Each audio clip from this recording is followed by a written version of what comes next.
ओम नमः शिवाय। ओम नमः शिवाय। नमो अरिहन्तानं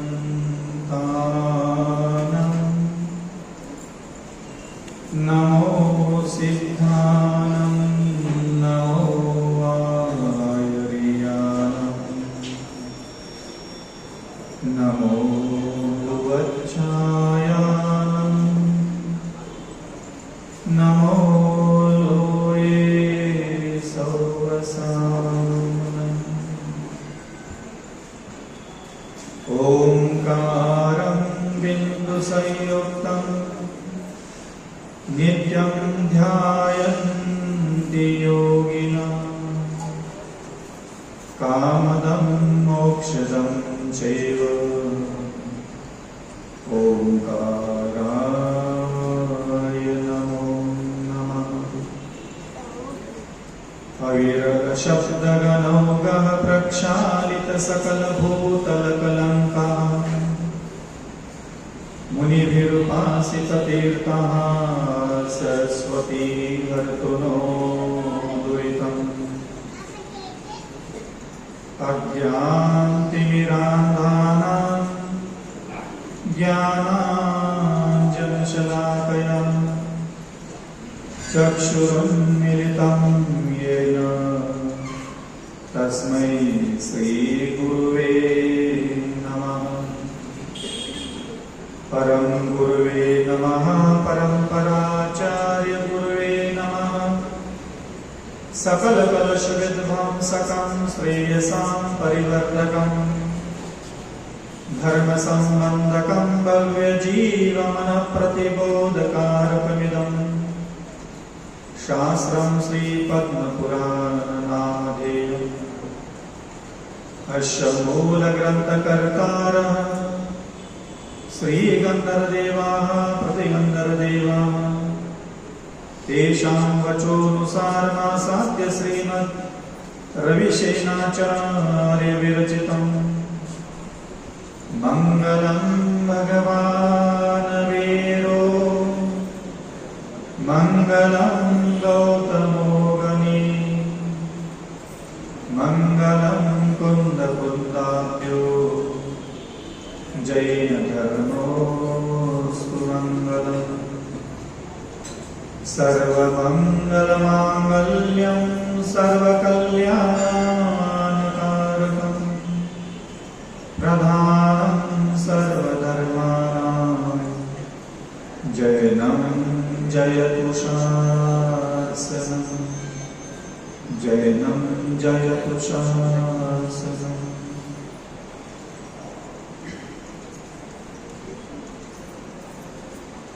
इस पूरे तीन लोक में सर्वश्रेष्ठ अगर कुछ है तो सर्वप्रथम है हमारे स्वयं की आत्मा, और दूसरा अगर कोई पदार्थ वस्तु अगर मैं कहूं तो वह है चिन्ह शासन। और वर्तमान समय में हमारे लिए वह चिन्ह शासन प्राप्त हो चुका है। ये जिन शासन का सबसे महत्वपूर्ण कार्य क्या है? क्या मैं अपनी आत्मा को पुण्य से भरूं? क्या मैं अपनी आत्मा को पाप से मुक्त करूं? क्या मैं मेरे मन वचन काया से गुणों से समृद्ध बनाऊं? ये तीनों ही कार्य अलग अलग होते हैं। प्राय करके मनुष्य के चित्त का जो आकर्षण है तो पाप का विनाश और पुण्य की प्राप्ति तक ही सीमित रह जाता है। मुझे जिन शासन को धारण करके मुझे देवगुरु शास्त्र का आलम्बन लेकर के गुण समृद्धशाली बनना है, ये बहुत कम लोगों के मानस पटल पर विचार प्रकट होता है। कोई व्यक्ति कितना भी पुण्यास करे, पुण्य के प्रभाव से वो कभी गुणवान नहीं बन सकता। सत्कर्म कर सकता है पुण्य के प्रभाव से, पुण्य के प्रभाव से, लेकिन उसका मन, उसकी वाणी, उसकी क्रिया गुणों के सांचे में नहीं ढल सकते। और पाप बहुत कटवा लिए हमने जैन धर्म का अवलंबन लेकर के, तो पाप सारे के सारे नष्ट भी कर लिए हमने। 100 किलो पाप लेके आए थे, मान लीजिए अपने 99 किलो पाप भी हो सकता है अपने मंत्र स्तोत्र पूजन पाठ के प्रभाव से हमने खत्म कर दिए, तो भी आपको कोई गुणवान नहीं करेगा। ये जो गुण शब्द आता है ये बहुत अलग, और आप थोड़ा सा शांत चित्त होकर के अपनी ऐतिहासिक पृष्ठभूमि का अवलोकन करोगे। पुराण ग्रंथों में उल्लेखित महापुरुषों के, अन्य त्रियंचों के, अन्य सामान्य जनों के लिए जीवन में जो जिनेंद्र भगवान के प्रभाव से अतिशय उत्पन्न हुए, आप उस अतिशय के पीछे का कारण का अवलोकन करोगे तो वहां पाप कर्म भी मायने नहीं रखता था, वहां पुण्य कर्म भी मायने नहीं रखता था। वहां जिसके जीवन में जिनेंद्र भगवान की विशेष अनुकंपा, विशेष कुछ उपलब्धियां, दिव्यता प्रकट हुई है, वो सिर्फ उनके गुणों के कारण ही प्रकट हुई। कोई ये नहीं कह सकता कि मैना सुंदरी का पुण्य कर्म का उदय था इसलिए उसको दिव्यता प्रकट हो गई ना। उसका स्वयं के चेतना में, उसकी स्वयं की मानस पटल पर एक गुण विद्यमान था। और ये जो गुणवान बनने का मार्ग है ये कहां से चालू होता है? मन को गुणवान बनना है, वाणी को गुणवान बनाना है, हमारी इंद्रियों में वो संवेदन क्षमता जागृत करना है, तो आखिर हम शुरुआत कहां से करें? बीच के कुछ चिंतन के बिंदुओं में मैंने थोड़ा बहुत करने की कोशिश की थी, लेकिन थोड़ा उसको विस्तार से भी कभी समझना जरूरी है। ये मनुष्य का मन, मनुष्य की वाणी, हमारा जो हृदय, अंतःकरण, बुद्धि, इंद्रिया है, ये आखिर असंतुलित, अव्यवस्थित, अपवित्र, अशुद्ध, मलिन क्यों है? ये मटमैला मन है, मटमैली आंखें है, मटमैली वाणी है, कर्मेंद्रिय भी मटमैला है, हम स्वयं भी ऐसे। अब इन चीजों को व्यवस्थित करने का कभी ख्याल नहीं आता। अब क्यों नहीं आता वो आप जानते। जब भी आपको लगता है कि मेरा कल्याण होना चाहिए, मेरा मंगल होना चाहिए, मेरा अच्छा होना चाहिए, मेरा पाप नष्ट होना चाहिए, तो आप सीधा उठ करके मंदिर, पूजा पाठ, जाप स्तोत्र में प्रवेश करें। मंदिर में प्रवेश करना जरूरी समझते हैं, पूजा में प्रवेश करना, मंत्र में प्रवेश करना, हम इन चीजों में तो प्रवेश करिए जा रहे हैं, 40 साल से प्रवेश कर रहे हैं। कभी दया में प्रवेश करना है, कभी विचार आता है, कभी क्षमा गुण में प्रवेश करना है, कभी विनय गुण में प्रवेश करना है, कभी अनुशासन, सभ्यता, लज्जा, मर्यादा में भी मुझे थोड़ा इंटरेस्ट लेना है, थोड़ा उसमें रुचि लेना है, थोड़ा ध्यान देना है मुझे इन चीजों की तरफ। वो ख्याल नहीं आता। अब ये ख्याल नहीं आने के कारण अनंत काल से, जैसे आप चतुर्गति के भोग भ्रमण में जिस प्रकार का स्वभाव, बुद्धि, विचार, चरित्र, अंतःकरण लेकर के भ्रमण कर रहे थे, वो आज भी यहाँ भी 40 साल हो गए, उसमें कोई परिवर्तन नहीं। उसका कारण क्या है? तो ये जो परिवर्तन की परिभाषा लोग कहते हैं कि बदलाव आना चाहिए, मेरे मन में बदलाव, वाणी में बदलाव, इंद्रिय में बदलाव, ये बदलाव आएगा कैसे? तो लोग उसका एक जवाब देते हैं कि भाई धर्म करने लग जाओ, तुम सुधर जाओ। कितने लोगों का ऐसा एहसास आता है कि मैंने धर्म करना चालू किया और मैं सुधर गया हूं,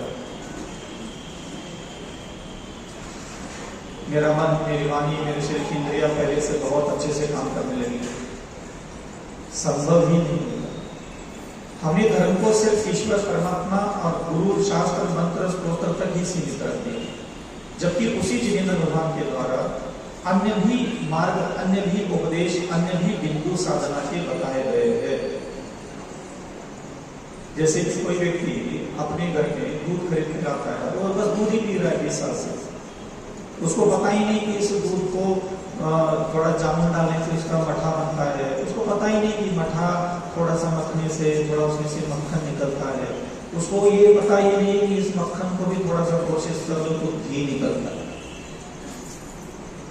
प्रोसेस नहीं करता, उसको मालूम नहीं है वो क्या कर रहा है।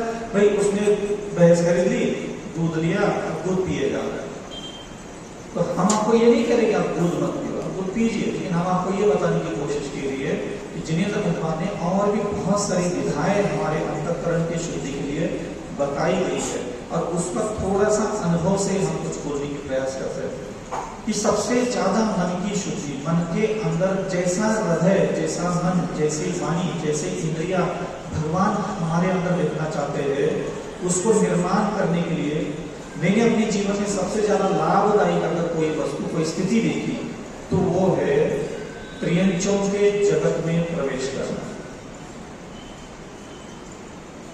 आप देख लीजिए, थोड़ा उस दिन मैंने किया था, आप सोचने के लिए इंसानों का उपयोग करो। आप कभी भी किसी भी सृष्टि में आपके अंदर जितने इंसानों के साथ आप मिल चुके हो, आप किसी भी जीवित व्यक्ति के बारे में अथवा मरण हो चुका है उस व्यक्ति के बारे में आप थोड़ा सोचना चालू करो, तो आप देख लीजिएगा कि जिस व्यक्ति का आपने याद किया है उस व्यक्ति के पीछे आपका एक इमोशन जुड़ा है, या तो राग भाव है, द्वेष भाव है, घृणा का भाव है, तृष्णा का भाव है, काम वासना का भाव है, और अनेक प्रकार के भाव उस व्यक्ति के चेहरे से जुड़े हुए। बिना भाव के व्यक्ति का स्मृति नहीं आती हमारे पास। आप अपनी आंखों का उपयोग किसी भी मनुष्य को देखने के लिए करो, किसी भी, जाने पहचाना, परिचित अपरिचित हो, प्रिय हो अप्रिय हो, वैरी हो मित्र हो, बस जीवित मनुष्य होना चाहिए कोई भी। आप अपनी आंखों से उसको एक 10-20 सेकंड, आधा मिनट, 1 मिनट, 2 मिनट, जितना देर आप देख सकते हो उतना आराम से देखिए। जब आप किसी को भी देखने लग जाओगे ना मनुष्यों को, तो स्वभाव से ही आपके मानस पटल पर या तो राग भाव, प्रेम भाव, द्वेष भाव, घृणा का भाव, नफरत का भाव, रति का भाव, अरति का भाव, ये आपके अंदर इमोशन यही जागृत होंगे। आप किसी व्यक्ति से बहुत देर तक बात करो, बात करते करते करते 10 मिनट अनजाने व्यक्ति से 10 मिनट बात कर लो, या तो राग हो जाएगा, या फिर द्वेष हो जाएगा, या फिर घृणा हो जाएगी, या फिर नफरत हो जाएगी। आप बात कर लो 10 मिनट, 15 मिनट किसी से भी बात कर लो। 15 मिनट के बाद आपका दिमाग कहेगा यार इस व्यक्ति से दोबारा मुझे बहुत सारी बातें करना है, बहुत अच्छा इंसान है, तो राग भाव आ गया, अरे यार इस बेकार की बातें करता रहता है, इनकी बातों में कोई सारी नहीं है, मुझे नहीं बात करना, दोबारा कभी मिला तो मैं तो करने का जब दिमाग चढ़ा जाता है तो फोकट में द्वेष हो गया। आप किसी भी मनुष्य की आवाज सुन लो, किसी की भी सुन लो, 10 मिनट सुन लो, आपको राग भाव, द्वेष भाव, घृणा का भाव, नफरत का भाव ही पैदा होगा। आपको कोई संगीत सुना दे, उसका नाम भी नहीं पता होगा, और वो संगीत की आवाज, उसकी धुन की आवाज आपको पसंद आ गई तो आप पूछने कौन है, अरे वो अरिजीत सिंह है, बहुत अच्छा, बैठे बैठे राग भाव हो। तो हम जब से जन्म लिए और अभी तक की जीवन की यात्रा है, हम सिर्फ अपनी मानस पटल का बौद्धिक क्षमता का, सोचने की क्षमता हमारे पास है, इसमें सिर्फ इंसानों के बारे में सोच रहे, ये आंखें हैं, इसी धरती पर हम रहते हैं, यहाँ बहुत सारी चीजें भरी पड़ी है, लेकिन फिर भी हमारी आंखें स्त्री पुरुष को ही मात्र देखना चाहते हैं, और वो देखना ही नहीं हमें, विशेष रूप से हमारी आंखों को हमको देखने की इच्छा ही नहीं है, हम वही देखना चाहते हैं, उसके बिना चैन नहीं पड़ता। अगर आपको लगता है कि आप बिना स्त्री पुरुष को देखे चैन पड़ता है, मैं बैठा देता हूँ आपको किसी अकेले कमरे में बैठ कर खुली आप ध्यान नहीं भी पड़ रहे। हम इतने पगलट है, इतने हम मानस और आंखों से गिरे हुए लोग, हमें लगातार स्त्री पुरुष का शरीर देखने को चाहिए, भाई कोई भी हो, परिचित हो अपरिचित हो, कोई लेना देना नहीं उससे। हमें बात करने के लिए सिर्फ इंसान चाहिए, हमें आवाज सिर्फ इंसानों की सुनना है, हमें सोचने के लिए इंसान, देखने के लिए इंसान, बात करने के लिए इंसान, सुनने के लिए इंसान, और छूना भी तो भी इंसान कोई छू ले। और आप देख लीजिएगा ये आपके अंदर की जो मन की मलिनता है वो सिर्फ इसी कारण उत्पन्न हो रही है, इसी के कारण उत्पन्न हो रही है। और अगर मैं आपको कहूं कि यही आपकी, आप जब से 30-40 साल से यहाँ है, यही पे कुत्ता है, बिल्ली है, सुअर है, गाय है, बैल है, यही पे मक्खियां है, मच्छर है, बहुत सारे पशु पक्षी हमारे अगल बगल में, आसमान में उड़ने वाले इतने सारे पशु पक्षी है, यही अगल बगल में कितने सारे पेड़ पौधे, पत्तियां, हरियाली है, फसल है, अनाज है, छोटे छोटे जीव जंतु है, कीड़े मकोड़े यहाँ भ्रमण करते हैं। कभी आपने अपने दिमाग का इस्तेमाल, बुद्धि का इस्तेमाल, मन का इस्तेमाल उन जानवरों के बारे में सोचने के लिए कभी किया? कभी 5 मिनट बैठा है, आज मैं जानवरों के बारे में सोचूंगा। कभी अपनी आंखों का इस्तेमाल, चलो आज मुझे थोड़ा जानवरों को देखना है, चलो मुझे पशु पक्षियों से वार्तालाप करना है, चलो मुझे पेड़ों की आवाज सुनना है, पक्षियों की आवाज सुनना है, मुझे पानी की आवाज सुनना है, मुझे हवा की आवाज सुनना है। किसी गौशाला में जाकर के बैठ गए, वहां गाय आंख बंद करके बैठे, गाय रंभा रही है, उसको सुन रहे, आराम से सुन रहे, उनकी आवाज को सुन रहे। हम आपको सही कह रहे हैं, ये जो आप धर्म के माध्यम से अपने अंदर भी शांति का अनुभव करना चाहते हैं, मिल नहीं रही है। स्थायित्व तो चाहिए, वो शांति क्षणों को नहीं होना चाहिए। एक स्थायी हृदय का निर्माण, एक स्थायी बुद्धि का निर्माण, एक नया चेतना लेकर के बढ़ो। जैन कुल में हमने जन्म लिया है, जैसे आत्मा लेके आए थे, जैसे संस्कार लेके आए थे, जैसी बुद्धि जैसा स्वभाव लेके आए थे, वैसा नहीं मरना चाहिए। पुण्य लेकर के मरने की इच्छा रखना ये मूर्खता की बात है। अपने खुद के पाप कटवा लिए और अपने खुद के पुण्य से भर दिया और मर गए। अरे ये काम तो अजय व्यक्ति भी कर रहे हैं अपने कुलों में, तो तुम थोड़ी कर रहे हो। दूसरे जाति धर्म जिनके भगवान खोटे हैं ऐसा तुम बोलते हो, तो क्या उनके धर्म के लोग क्या पुण्य से नहीं भर रहे स्वयं को?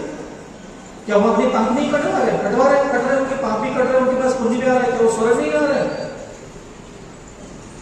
तुम जैन कुल में उत्पन्न होकर के अगर तुम्हें अपने सिर्फ पाप कटवाने की चिंता है, अपने पुण्य से इकट्ठे करने की चिंता है और मरने के बाद स्वर्ग जाते हुए देखना चाहते हो, तो तुमने अभी भी जिनेंद्र भगवान की महिमा को समझा ही नहीं है।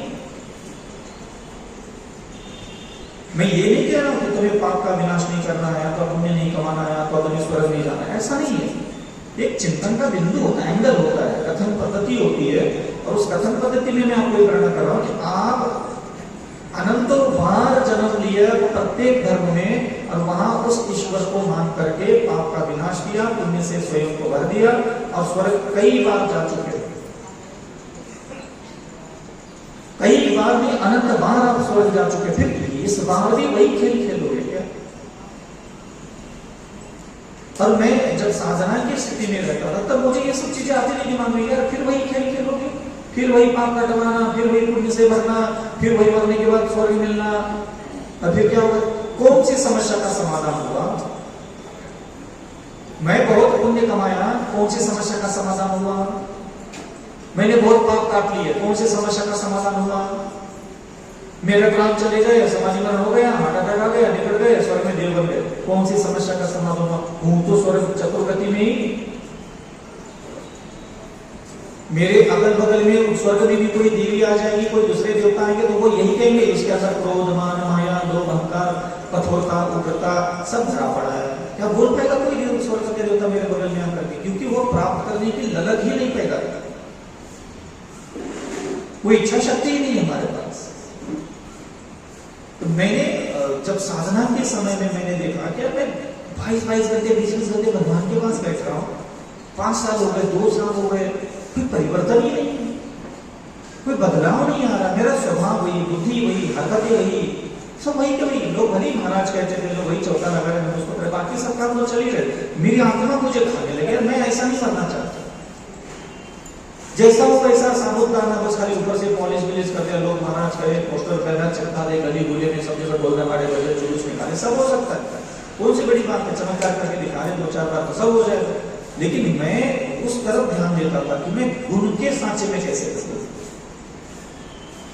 क्या बस मेरे को आचार्य ने 28 मूल गुण दिए, क्या मैं इसलिए मात्र गुणवान हो गया? क्या मैं सारी साधनाओं का निर्दोष पालन करता हूँ, क्या मैं इसलिए गुणवान हो गया? क्या लोग बहुत मानते हैं कि मैं बहुत अच्छा साधु बन गया, बहुत अच्छा साधु बन गया, क्या इसलिए मैं गुणवान? क्या मेरा दिमाग मुझे मैं क्या हूं ये नहीं बता रहा? क्या लोग जो कहते हैं वो सच है, क्या तुम्हारा दिमाग तुम्हारे बारे में जो कहता है वो सच है? पहले पिता ही करो क्या है। तुम्हारे बारे में जो भी लोग कहते हैं, समाज में तुम्हारा जो भी हवा फैली है, चाहे वो अच्छी हो चाहे बुरी हो, क्या सही में तुम्हारा दिमाग तुम्हें उसकी स्वीकृति देता है?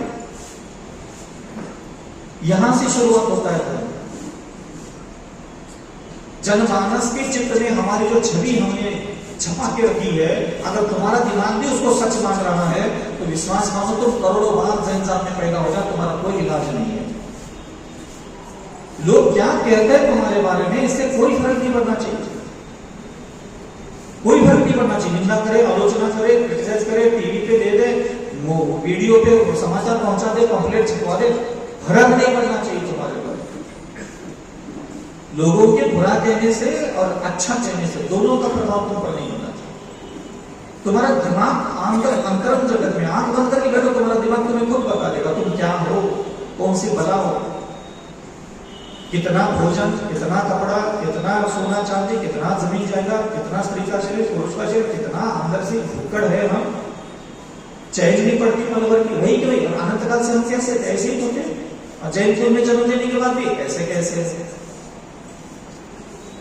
तो जैन कुल में उत्पन्न होने के बाद अगर वो दुर्गुण वैसे के वैसे लेकर के जा रहे, पाप कटवा कर पुण्य कमा करके, तो तुमने क्या कहा है जैन कुल में। तो उस तरफ ध्यान देना चाहिए कि गुण हमें प्राप्त हो। और सारे श्लोकों का, सारे मंगलाचरणों का, सारे शास्त्र लिखने का कारण भी यही है कि तुम गुणवान बनो। और ध्यान रखना, गुणवान दूसरा नहीं बना सकता। गुणवान बनने का साधना विधि से गुजरना पड़ता है। रसगुल्ला अपने आप में कभी मीठा होता ही नहीं, उसको चाशनी के डुबाव में से गुजरना पड़ता है, कढ़ाई के तेल में से कमा करके, उबाल करके, पक करके आगे जाना पड़ता है, तब जानकर के उसको लोग पसंद करते हैं। मैंने अपने जीवन में बहुत छोटी सी साधना, लेकिन उसकी महिमा बहुत प्राप्त हुई मुझे। और मैंने क्या करना चालू किया कि भगवान मंत्र स्तोत्र चालीसा मैं आज भी करता हूँ, पहले भी करता हूँ, अनंत काल तक करता हूँ। मैंने क्रिया ही नहीं छोड़ी, ना छोड़ूंगा। क्योंकि वक्ता को श्रोता बहुत मुश्किल से समझ पाता है, थोड़ा मुझे समझाना नहीं कम आता है। पहली बार मैं अपनी अभिव्यक्ति कर रहा हूँ। तो मैंने ये देखा कि तीर्थंकर यहाँ बैठे हैं, मैं उनके सामने बैठा और घर को बैठा और मेरा दिमाग ठीक नहीं हो रहा है। पलट करके किसी स्त्री को देख लो, पुरुष को देख लो, भोजन को देख लो, वही सारे बोल नाच रहे। तो क्या है मतलब इसका? मैं तो भगवान के पास बैठने का मतलब क्या निकल रहा है? या तो मैं भगवान से बोल दूं भाई मेरा दिमाग ठीक कर दे, तो भगवान दिमाग ठीक करते नहीं, वो सीधा ले जाके बैठ गया। है ही नहीं कोई सिस्टम अच्छा ही। तब ये देखा कि वो लगातार 9 जन्मों में मुनि बने, मुनि बन करके वो सीधा का सीधा जाकर के बैठ गए जंगल में। मैंने भगवान को भगवान की दृष्टि से देखना ही बंद कर दिया और उनके अतीत को पढ़ना चालू किया कि भाई ये आज यहाँ वेदी पर जो परमात्मा बैठे, आरंभ परमेश के बैठे, ये आज भले मैं इनकी अर्चना कर रहा हूँ, पूजा कर रहा हूँ, जाप कर रहा हूँ, स्तोत्र पढ़ रहा हूँ, ध्यान में बैठा हूँ, सब कर रहा हूँ, सब टनाटन ओके, उसमें कोई कभी नहीं रख रहा। वो सारे काम तो मेरे पास कर रहा हूँ, लेकिन मैं वैसा कर वैसा। पूजा अच्छी चल रही, जाप अच्छा चल रहा है, स्तोत्र अच्छा जा रहा है, दान अच्छा हो रहा है, सब अच्छा चल रहा है, मैं वैसा का वैसा, ये मुझे पसंद नहीं आया। और आपको भी यही करना चाहिए। आप अपने आप को पसंद मत करो, गड़बड़ हो जाएगा, धर्म की शुरुआत होना ही बंद हो जाएगी। आप जैसे हो, अगर आपका दिमाग आपको कहता है कि मैं तो ठीक हूं, तो समझ लेना आपको जिनेंद्र भगवान की वाणी का कभी 3 काल में लाभ नहीं मिलने वाला। आप अपना कभी भी समर्थन मत करना कि मैं ठीक हूं, मैं अच्छी हूं, मैं अच्छा हूं। सब तो कहते हैं, पूरे ललितपुर में पूछ लो, मैं अच्छे लड़िए थे, आप कहीं भी पूछ लो, मेरा नाम ले लो, महाराज एक तरफा वोट।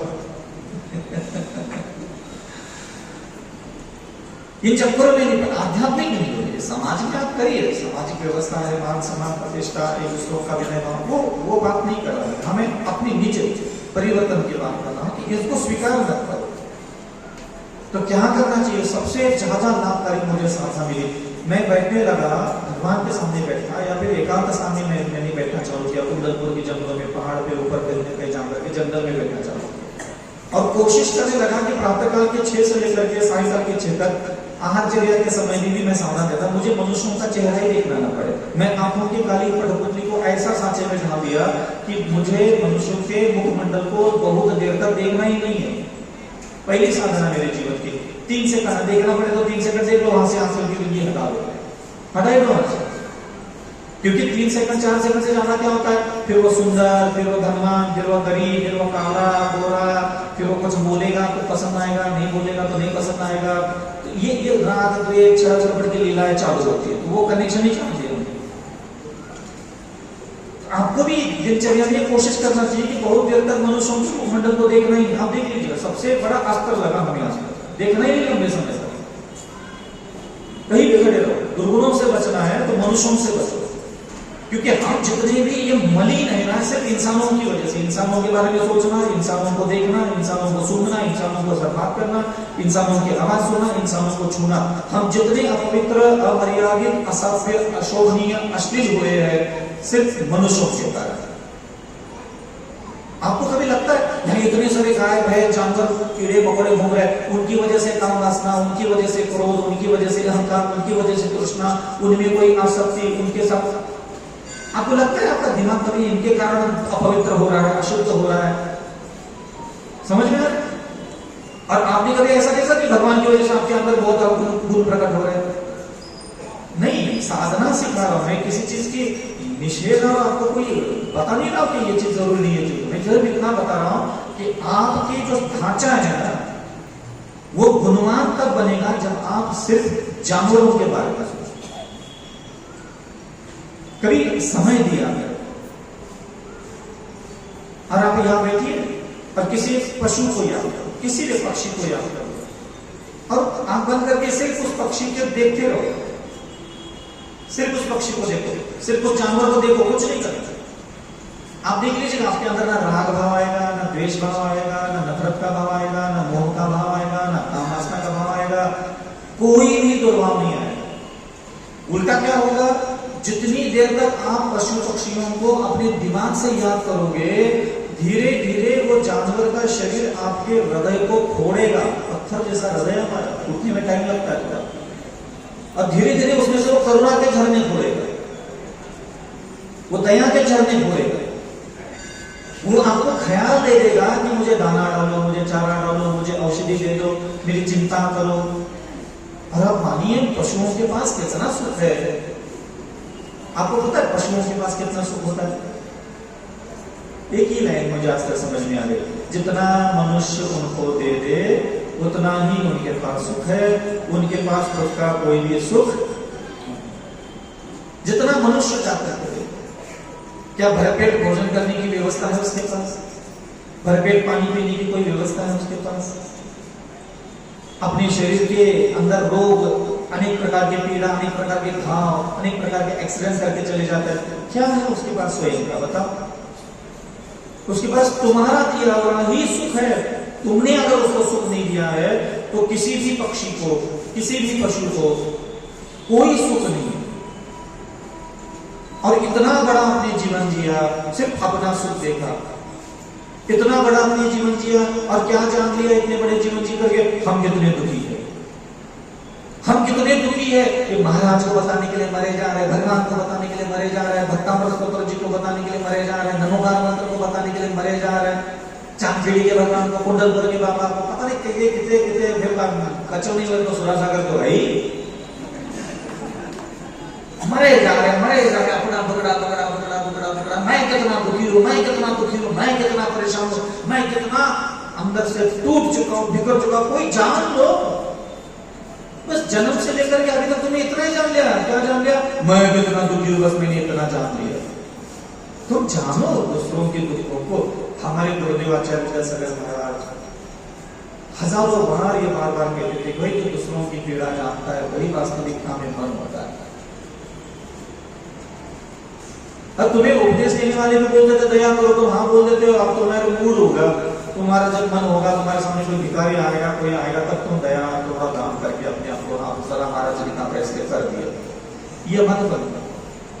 24 घंटे में आपको प्रतिदिन आज के बाद अपने मन का उपयोग पशुओं के बारे में सोचने के लिए करो। ये इसलिए कह रहा हूं क्योंकि वो पशुओं को सोचते समय आपके मन का जो निर्माण होता है ना, वो लालच रखना। इसमें पशुओं का भला हो नहीं हो मुझे कोई लेना देना नहीं उससे। वो अपना कर्म का फल भोगेगा, सुख दुख आएगा जाएगा, सब अपना उसका। हम मनुष्य हैं, हमारा मन सुंदर बनाना है, ये लक्ष्य। जानवरों के बारे में सोचने की इसलिए कह रहा कि वो दाना डालो, पैसा खर्च करो ना, मैं उसको जमीन नहीं ले जाऊंगा, अभी बाद में ले जाऊंगा। पहले शिक्षा, पहले तुम्हारा भला होगा, तुम्हें चाहिए। आप देख लो ना, अभी आपका मन बहुत आसान से दुखों से भरा पड़ा है, आखिरकार उसके लिए जिम्मेदार कोई ना कोई जिंदा इंसान ही तो है। इतने जानवर है, कभी तुम्हारे जीवन में आकर के कभी उथल पुथल मचाई उन्होंने, कभी रात की नींद उड़ाई तुम्हारी उन्होंने। इतनी hyper BP, sugar, tension, depression, anxiety, ये किसकी वजह से है? सिर्फ इंसानों के बारे में जीवन पूरा निकल गया। सिर्फ सोचने के लिए इंसान, देखने के लिए इंसान, सुनने के लिए इंसान, चखने के लिए, सुनने के लिए, छूने के लिए। तुम्हें हर टाइम इंसान इंसान इंसान, जब दिमाग में, आंख में, नाक में, जबान में, कान में इंसान इंसान भरे पड़े होगे, और उसको रख करके भी तुमने कौन सा दया प्रकट हो गई, करुणा प्रकट हो गई। कितने ऐसे जीवित इंसान है बताओ जिसका चेहरा याद करते हृदय में करुणा फूटती है? ऐसे एक इंसान का नाम बताओ तुम्हारे दिमाग में कोई हो तो। कितने इंसान है जिनको याद करते तुम्हारे हृदय में ऐसे दया की नदियां बहने लग जाती? कोई है इंसान? करुणा घुटने लग जाता है, विनय करने का ख्याल आता है, शांत होता है हृदय। कितनी सुंदर गुणवत्ता अंतःकरण में प्रकट होती है। कोई जिंदा इंसान है जिसको याद करते तुम्हारे हृदय में शांति, सुकून, ठंडक मिलने लग जाती है, कर्मेंद्रिय सार्थक हो जाती है, चक्षुंद्रिय सार्थक हो जाए? कोई इंसान है? लगे जा रहा है, मरे जा रहा है, भगवान भगवान भगवान भगवान भगवान। भगवान ने कहां बैठे थे पहले देखो कि भगवान भी किस वजह से बने? मन विहारी, मन में बैठे। आप सोचिए, ऐसा चिंतन उस समय मेरे हाथ लग गया कि मैंने सोचा कि एक भवावतारी, मतलब उसी भाव से चरम सेवी भी बोलते तीर्थंकर उसी जन्म से मोक्ष जाना, ये उनका पक्का था, फर्क नहीं था। ना मरण होना, ना देवगति में जाना, ना प्रियम गति में जाना, ना मनुष्य बनना, ना देव बनना, कुछ भी नहीं था उनका। उनको जाना कहाँ था? सीधा सिद्धार्थ। फिर संन्यास लेने के बाद अपने खुद के करके आंगन के बगीचे में काई नहीं रह गए। फिर दीक्षा लेने के लिए जंगल पाए गए। जब मोक्ष पक्का था तो खुद के ही मकान के अंदर उसी कमरे में महाराज बनकर के बैठे रहते। जाना ही था ना मोक्ष। जब उसी जन्म से जिस आदमी को, जिस व्यक्ति को, जिस महापुरुष को मोक्ष जाना होता है, वह व्यक्ति भी अपने मन, अपनी वाणी, अपने शरीर की इंद्रियों को इन इंसानों के बीच में गुणवान नहीं बनाता। ध्यान रखना, एक लाइन बोल रहा हूं जो जीवन में हमेशा याद रखना। गुणवान मन, गुणवान वाणी और गुणवान शरीर की इंद्रियां ही अष्ट कर्म को नष्ट करने का क्षमता रखती है। तुम्हारे भगवान, तुम्हारे मंत्र, तुम्हारे चालीसा, मेरा मुनि पद भी 8 कर्म को नष्ट करने के लिए कारण नहीं है।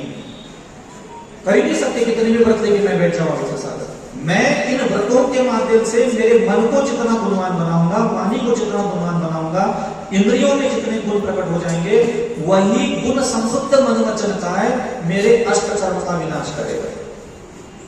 सीधा सीधा कोई भी व्रत, कोई भी तप हमारा कल्याण नहीं करता, सीधा सीधा नहीं करता। ये सारे व्रत, ये सारे नियम, ये सारे साधना बिंदु जो मुझे जिनेंद्र भगवान ने गृहस्थों के लिए दिए, मुनियों के लिए दिए, आपके लिए षटकर्म दिए, मेरे लिए 28 मूल गुण दिए।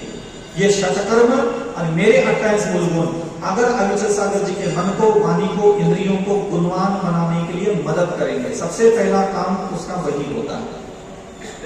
और मैंने जिनेंद्र भगवान के दिए हुए व्रतों का, साधना का, तपस्या का प्रभाव से अपने मन वचन काल को गुणवान बनाया। और ये पुरुषार्थ पूर्वक होता है, अपने आप नहीं होता, मेहनत करनी पड़ती है उसके। और गुणवान मन, गुणवान वाणी, गुणवान इंद्रिया ही मेरे आत्मा के सारे कर्म को भस्म करने के लिए कारण बनेगी। अन्य कोई भी उपाय बीच में है ही नहीं। नमोकार मंत्र कितना भी महान हो, जिनेंद्र भगवान कितने भी महान हो, दुर्गुणों से भरा हुआ मन, दुर्गुणों से भरी हुई वाणी, दुर्गुणों से भरे हुए शरीर की इंद्रियां अगर आपके पास है, क्या दुर्गुणों से भरे हुए मन वचन काया का भी नमोकार मंत्र अष्ट कर्म नष्ट कर पाएगा? संभव ही नहीं।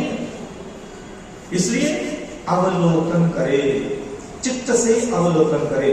बहुत देर तक किसी भी पशु को याद करो। दिन में जब भी आपको लगे ना शांति चाहिए, मन बहुत अशांत हुआ है, तो मन चला जाता है नींद में, चलो सो जाता। नहीं, सोना नहीं। बैठ जाओ, घर में बैठ जाओ, कहीं भी बैठ जाओ, कमरे में बैठ जाओ, छत पे बैठ जाओ, कहीं भी बैठ जाओ, जहां काम होता है वहां बैठ जाओ और आंख बंद करके थोड़ा सा अपने दिमाग का इस्तेमाल किसी एक जानवर को याद करने के लिए करो। एक ही जानवर को बहुत देर तक देखो, बहुत देर तक देखो। ज्यादा इच्छा हो छत पे चले जाओ, अगल बगल में कोई पेड़ पौधे होंगे, ज्यादा नहीं तो गमले तो लगे होंगे,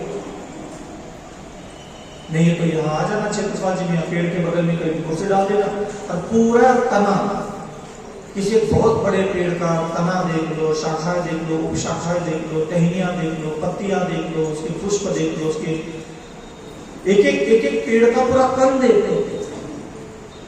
नहीं समझ में आ रहा है, नहीं मिल रहा है, घर नहीं छोड़ पा रहे, घर में बैठो, कुछ चींटियां मक्खियां इधर उधर बैठी होगी, बगल में जाके शांति से बैठना बिना हिले डुले और उस पूरे मक्खी को देख लो, देख तो लो।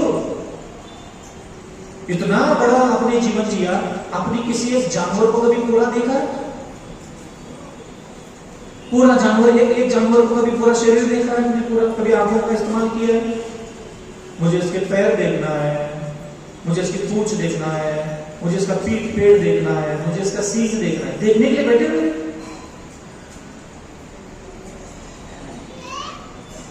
आपने चंद्रमा देखने के लिए बैठे हुए? मुझे चंद्रमा देखना है, चलो चंद्रमा कैसा होता देखना है। आपने कभी सूर्य को देखने के लिए बैठे हुए? आपको कभी इच्छा मुझे तारा देखना है, तारे देखना है, पेड़ पौधे पशु पक्षी नदी नाले, मुझे पानी देखना है, कभी इच्छा मुझे पानी को देखने की? पानी देखना है मुझे, नदी के किनारे चले जाए। आज नदी के किनारे जाके बैठता हूँ, खर खर खर खर खर खर शांत लहरें उठ रही है, मैं बैठा हूँ उसको शांत होकर बस पानी को बस पानी को देख रहा हूँ। आज मुझे हवा की आवाज सुनना है। मैं थोड़ा गाड़ी लेकर के थोड़ा शहर से बाहर जाओगे 1-2-3 किलोमीटर, तो वहां कहीं घने पेड़ों का कहीं हो तो वहां बैठ जाओ कर करके, वहाँ हवाएं छूती है, पेड़ों के टहनियों को छू करके निकलती है, वहां साए साए करके हल्के से एक आवाज आती है, उस आवाज को सुनो। कभी इच्छा होती है पक्षियों की आवाज सुनने की? उनकी आवाज में भूख होती है, प्यास होती है, पीड़ा होती है, अभाव होता है, दर्द होती है, वेदना होती है, उनकी भी बहुत सारा नुकसान, नफा नुकसान, घाटा मुनाफा सब चलता रहता है। इंसानों की आवाज सुनना है और सुनता भी परेशानी होता है। दिन भर क्या क्या क्या करते रहते, दिन भर चाचा करते, और छोड़ के चली जा, नहीं जाएंगे, उधर ही बैठे रहेंगे।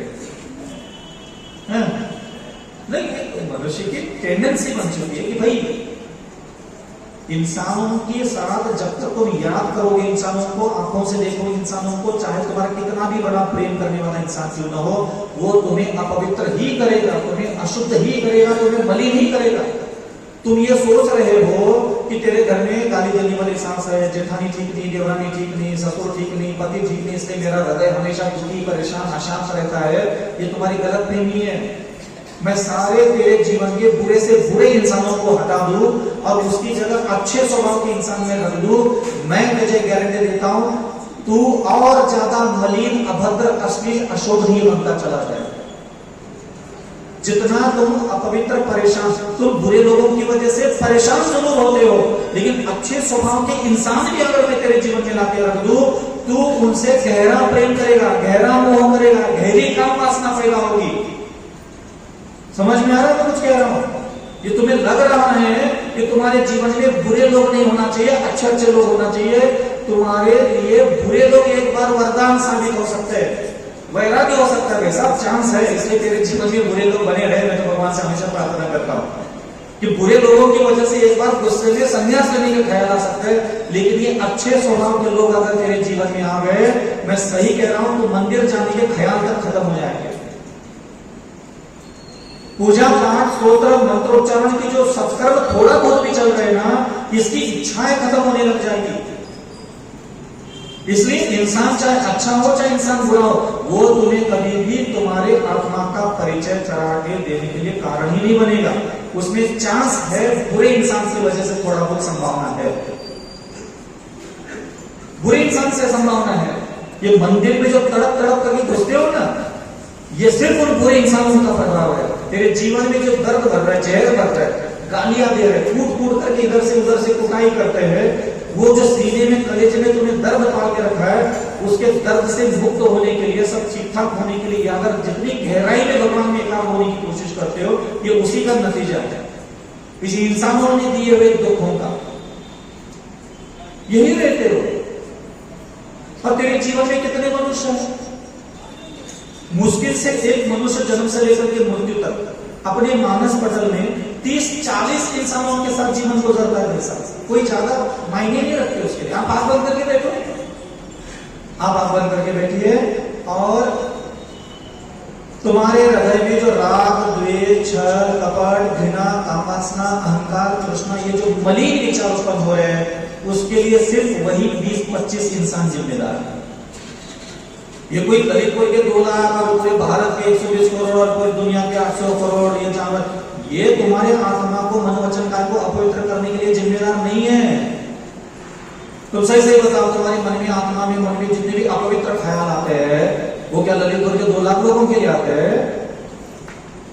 एक बार अध्ययन करना चाहिए ना अपना विश्लेषण कि आखिर मैं इतना मलिन, अशुद्ध, अपवित्र, असंतुलित, अभद्र बनता कैसे चला जा रहा हूं, कैसे जा रहा हूं, किसकी वजह से? तो लिस्ट निकालो कितने इंसान मिलेंगे, एक भी जानवर का नाम नहीं आएगा फलाना जानवर की वजह से क्रोधी हो गया, फलाना जानवर की वजह से मैं कामी हो गया, फलाना जानवर की वजह से मैं लालची हो गया, फलाना जानवर की वजह से मैं मोही हो गया।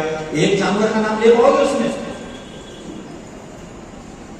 और इंसान ही तुम्हें अपवित्र और अशुद्ध और अनेक प्रकार की अमर्यादित, तुम जितने अपने आप को पाप कलंक से डूबा हुआ देख रहे हो, जितना तुम अपने अंदर अधर्म देख रहे हो, उसके लिए सिर्फ सामने वाला इंसान जिम्मेदार है।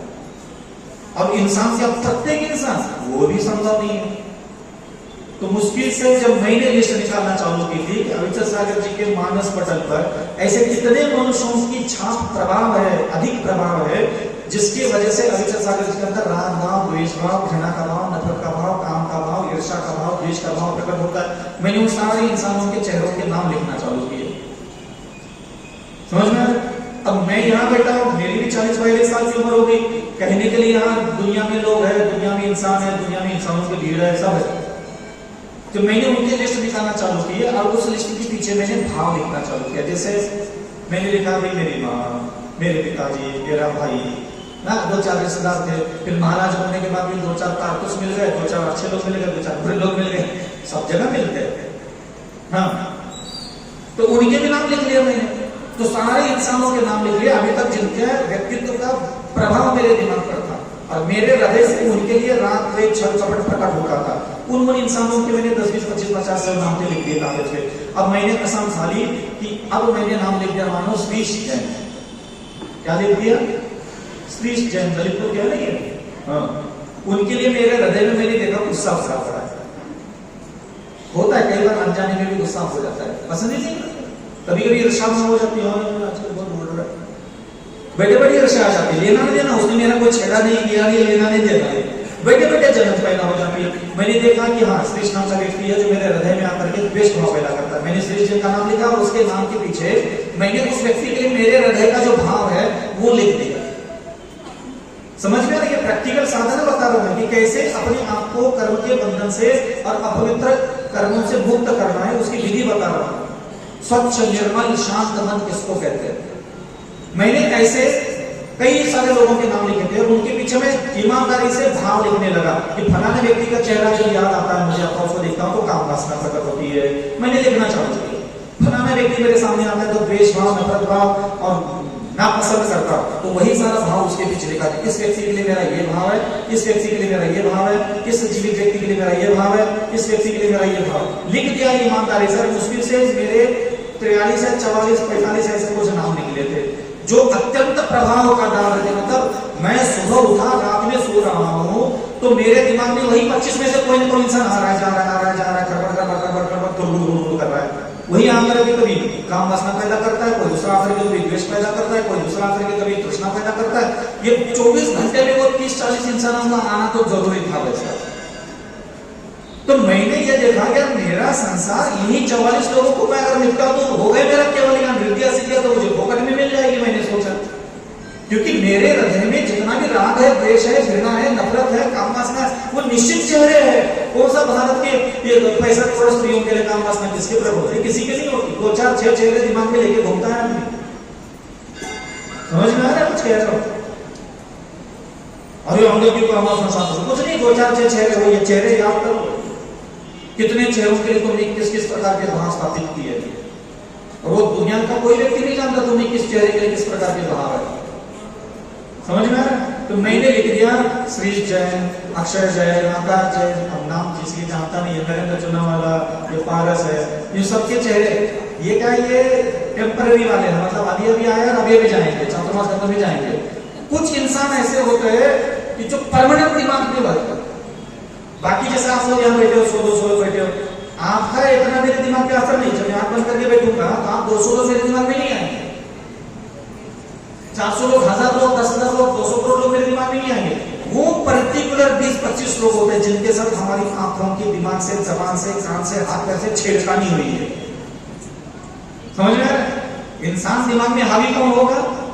जिसके साथ मेरा दिमाग छेड़छाड़ कर चुका है, मेरी आंखें छेड़छाड़ कर चुकी है, मेरी जबान से छेड़छाड़ हुई है, मेरे हाथ पैर से छेड़छाड़ हो चुकी है। छेड़छाड़ का मतलब राग हुआ है, देश हुआ है, कोई व्यवहार हुआ है, उसके साथ लेन देन हुआ है, वो दिमाग मेरे आंखों पर आएगा, दिमाग पर हावी होकर के बैठ जाएगा। तो मैंने धीरे धीरे क्या किया, इन चिंतनों से, मननों से, पाराभावनाओं के अस्त्र शस्त्र का उपयोग करके श्रीश के लिए मेरे दिमाग में जो नाहक ही बेवजह ही जो द्वेष भाव था, वो मैंने चिंतन मनन से अपने मन को समझा करके, नहीं अविचल सागर, श्रीश कितना अच्छा है, कितना चिल्ला प्रवर्तन करता है, कितना अच्छा देव शास्त्री भक्ति रखता है, काहे को उसके साथ द्वेष रखता है, कोई बात नहीं, श्रीश ने तुम्हें कुछ बोल दिया था इसलिए तो नाराज हो, कोई बात नहीं, बोल दिया होगा, गुस्सा आया होगा, उसका मूड ठीक नहीं हुआ होगा, कोई बात नहीं, ठीक है, अच्छा सोचना उसके लिए। तो मैंने खुद के ही मन को समझा करके उस श्रीश के चेहरे के लिए जो द्वेष भाव निकल रहा था, वो मैंने ठंडा कर दिया। अब श्रीश का चेहरा जब भी याद आता है, सुकून देता है। समझ में आ रहा है? ऐसे कई सारे चेहरे मेरे दिमाग में बैठे हैं। मैंने उस इंसान के लिए जो मेरा पर्टिकुलर भाव था, मैंने उस भाव का विनाश किया जिनेंद्र वर्धमान की इस वाणी के चिंतन से। और आप मानिए, आज इस उम्र में एक भी ऐसा इंसान, बहुत इंसान यादों में आता है, दिमाग में आता है, स्मरण में आता है, लेकिन किसी भी इंसान के लिए आप ना राग है, ना द्वेष है, ना कोई कामनासना है, ना कोई घृणा है, ना किसी का इंतजार है, ना किसी की कोई तड़प है, ना किसी इंसान के द्वारा मुझे अतीत में कोई दुख दिया गया, पीड़ा दी गई, बर्बादी दी गई, उसके लिए अब वो मेरे सामने बैठा रहता है, मैं सामने से जा करके नमस्कार करता हूँ, अभिवादन करता हूँ, निश्चल हृदय से उसके साथ वार्तालाप करता हूँ। मेरे हृदय में यहाँ कुछ भी हलचल पैदा होती ही नहीं। अब पहले भोजन की थाली आती थी, ऐसे नाग जैसा आते रहे, रसगुल्ला, रजाई, वो सब नशा उतार के रखते थे। नशा उतारने का काम कभी भी भगवान नहीं करने वाले, मंत्र नहीं करने वाला। किसी भी जीवित व्यक्ति के लिए तुम्हारे दिमाग में जो भाव का नशा चला है, वो क्या नमोकार मंत्र उतार देगा? भक्तंबर स्तोत्र का काम है। किसी भी इंसान को चेहरे को तुमने पसंद किया और वहां कामवासना तुमने बीज बोलिए, वहां द्वेष के बीज बोलिए, वो बीज नष्ट करने का काम क्या भगवान का है? नमोकार मंत्र का है। जो काम तुम्हारा है वो तुम करो, जो काम मंत्र का है, पूजा का है, अभिषेक का है, जो काम स्तोत्र का है, वो स्तोत्र को कर लिया। पहले तुम अपना काम करो, और तुम्हारा काम है अपनी चित्त शुद्धि करना, अपना मन शुद्ध करना। तो जब तक जिस जीवित व्यक्ति के चेहरे पे तुमने जो भावों की बीज तुमने अपनी तरफ से प्रस्फुटित किए हैं, वो जला करके भस्म करो, और एक समय चिंतन मनन करके ऐसी स्थिति में लेके आओ कि तुम अब 5 साल के बाद ऐसे बैठे हो, माँ याद आ रही, पिता याद आ रहे, भाई याद आ रहा है, गाली देने वाले, निंदा करने वाले, आलोचना करने वाले, कलंक लगाने वाले, लांछन लगाने वाले और अभद्र वाणी बोलने वाले, जिंदगी को झंड बनाने वाले, जिंदगी को दरिद्री बनाने वाले, मेरे आत्मा को कुचल करके जिन्होंने कचूबर बना दिया, कहीं का नहीं छोड़ा, ऐसे सारे व्यक्तियों के चेहरे तुम्हारे दिमाग में याद आते रहे, और तुम्हारे हृदय से वहां कोई भी भाव प्रकट ना हो। ऐसा सिर्फ चिंतन मनन से ही संभव है, तुम्हारी इच्छा शक्ति से ही संभव है। ये कार्य तभी पूरा होगा जब तुम चाहो। मैं कितना धर्म करो तो ये हो जाएगा, मैं कितनी बार मंदिर जाऊं तो ये हो जाएगा।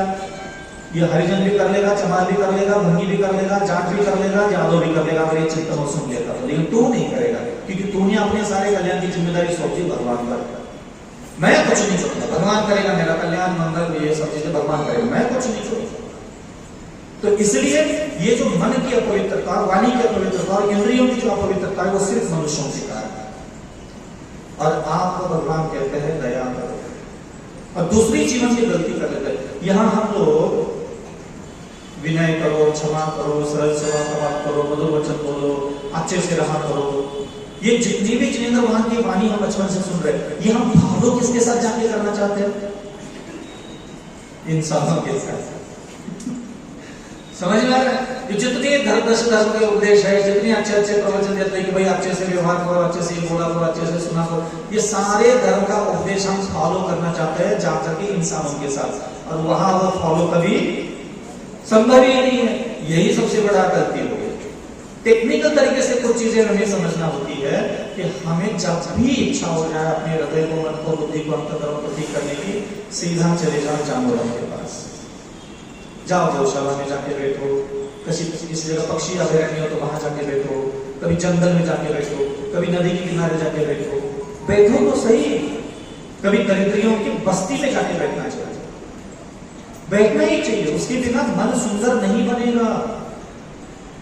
ये प्रेम करने वाले जितने भी तुम्हें चाहने वाले लोगों के बीच में तुम्हें रह करके आनंद की अनुभूति मिलती है, यही तुम्हें संसार में भटका रहे हैं, यही तुम्हें भटका रहे। तुम्हारा मन कभी भी वैसा बनने नहीं देंगे। अब चाहने वाले लोग, बच्चा प्रेम करता है, पत्नी प्रेम करती है, पति प्रेम करता है, माता पिता तुम्हें प्रेम करते हैं, समझ आना, इसके कारण तुम्हारा मन कभी भी अच्छा बनने वाला नहीं जैसा भगवान को पसंद है। वो सिर्फ पशुओं की वजह से संभव है।